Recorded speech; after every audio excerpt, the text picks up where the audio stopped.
When comparing my magazine cover to real products of Little White Lies, it has used many forms of conventions rather than challenging them. Little White Lies are a film magazine that reviews both independent and Hollywood films and aren't targeted towards any specific audiences. The colour choice I have used on my own front cover was a combination of blue, yellow and black, which doesn't target any specific genders or ages and therefore adheres to this convention. On some real products, Little White Lies use a main cover line which is usually the name of the main film they are reviewing, and in unlikely circumstances, they use cover lines to promote other films they are also reviewing, just like the 14th edition, the Darjeeling Limited issue, the 5th edition, the Romance and Cigarettes issue, and the 12th issue, the Tales of Air-Sea animation special.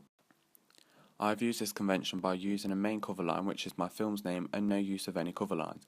However, Little White Lies have positioned their main cover line writing horizontally, whereas I have placed mine vertically, therefore I have developed this convention. My main cover line isn't taking up much of the magazine's composition, allowing my main image to be the main priority. The main image is a painting of my main character with dripping yellow, blue and black paint and she's wearing no clothes. As shown on almost all of the Little White Lies front covers, the main characters or actors starring in the chosen films tend to be drawn or painted and become a promotional tool, just like Natalie Portman for the Black Swan issue, Michael Fassbender for the Shame issue, and Brad Pitt for the Tree of Life issue. The artists for Little White Lies do, however, use computer software to create the front covers, whereas I painted my front cover and scanned it in, without any editing on Photoshop or Illustrator, which shows I have challenged this convention on my magazine front cover. The main characters to my film have also become main priority and subject for promotional uses, so I have once again used a convention within my own product. My poster, in comparison to many psychological thriller posters, use conventions as well as developing them to convey its narrative and genre. It consists of my main character within a close-up. Close-up for the main character is very popular among psychological thriller posters and is used for Shutter Island with Leonardo DiCaprio playing main character Teddy Daniels, Johnny Depp's character Dean Corse in Ninth Gate, and Jim Carrey in Walter Sparrows in Number 23. Reasons for the close-up are for the audience to feel more connected with the characters whilst simultaneously making them feel quite uncomfortable. Whilst mental illness is still a taboo subject for many audiences, close-up of mentally challenged characters can make them feel uneasy, therefore bringing in elements of thriller and in some cases horror. Many posters are covered with a close-up of a face or the setting in which a character is set. However, I have challenged this convention by having the face of my main character only in the centre of the poster, without a background or setting. Reasons for this is to stick with the colouring theme I have created throughout most of my products. My main character's face was decorated with paint and relates to the narrative theme of art. Many psychological thrillers use enigma codes to reveal parts of the narrative. For example, on the poster of Secret Window, Morty Rainey's face is casted by light from a window, relating to both the narrative and the film title. The enigma code could also symbolise the mental illness or a problem the character experiences. The paint symbolises art that covers my main character's face. When taking the photo of my main image, I decided to use real paint, which created a crusty appeal, rather than using makeup or editing tools. This is unconventional, as many film companies would hire a makeup artist or edit the faces of their characters, just like the game's poster was edited and the main character's face was transformed into a jigsaw. As shown on many psychological thriller posters, the title of the film lay underneath the face of the main characters. The convention is shown on posters such as The Silence of the Lambs, Before I Go to Sleep and Solo. However, some psychological thriller posters have positioned their titles above the main character's face, in such posters as Chronology, Spiral and The Innocents. I chose to use the convention of keeping the title below the character's face, which allowed me to use another convention of positioning my actor's name on the banner of the poster. The convention was shown on posters of The Box, The Butterfly Effect and The Residents. The font on my poster challenged the conventions of other psychological thriller posters, as they are sans serifs.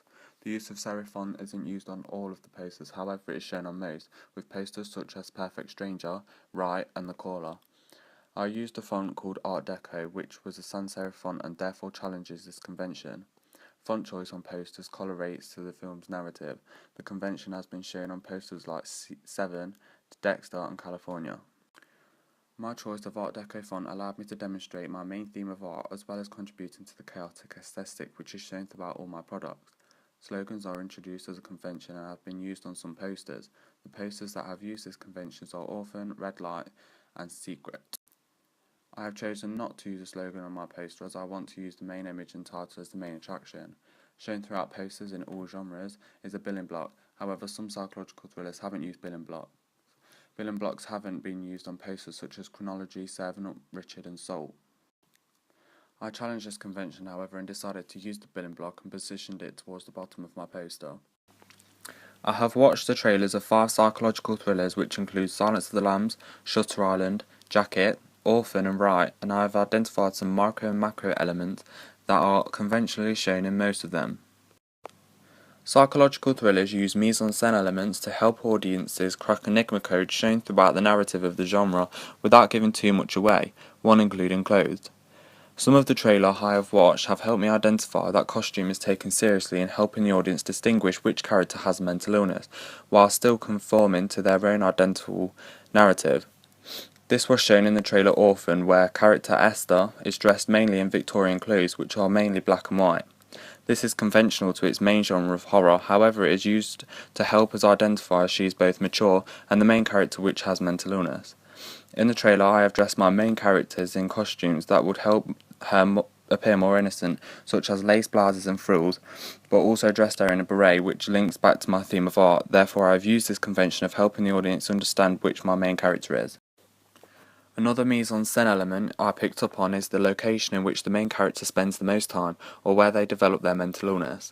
In the Silence of the Lambs trailer, the main character Hannibal Lecter spends most of his time behind bars in a mental institution, and where he is shown standing up in most of the trailer.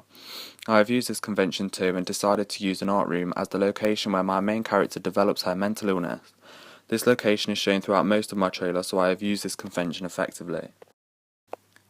Sound is a great macro feature used in psychological thriller trailers to either thrill the audience or make them feel uneasy. In most of them, harrowing music is played while some of the narrative shifts, or as close-up of the main character is shown. Dark music is shown at the beginning of Right while they show description of part of the narrative.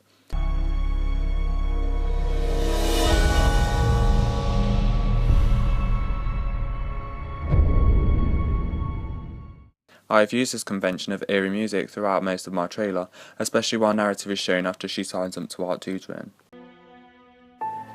The artist must create a spark before she can make a fire, and before art is born. Sharp stabs are an effective convention used in some trailers and are usually used when the montages are shown to thrill the audiences. Whilst watching the Shutter Island trailer, I noticed that in some of the short montages, sharp stabs were used to add an element of thrill.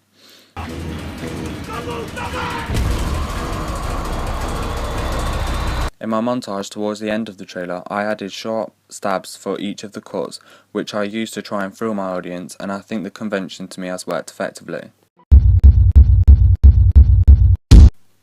Some sound conventions happen to not use sounds at all, especially when there is a close-up of the main character. An example of this is shown in the Silence of the Lambs trailer, where Hannibal Lecter is talking with a close-up without any soundtrack. Clarice, thank you. I have developed this convention in my own trailer by having a close-up of my main character towards the end of the trailer without any use of dialogue, just soundtrack. I have switched the priorities of sound and I think has worked to my advantage to make my character look more insane.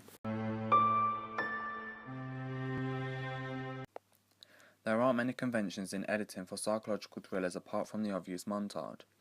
Montages are used a lot in psychological thriller trailers and are great for exploiting a lot of the narrative in a short space of time. Also creates a quick, intense tone to the trailer.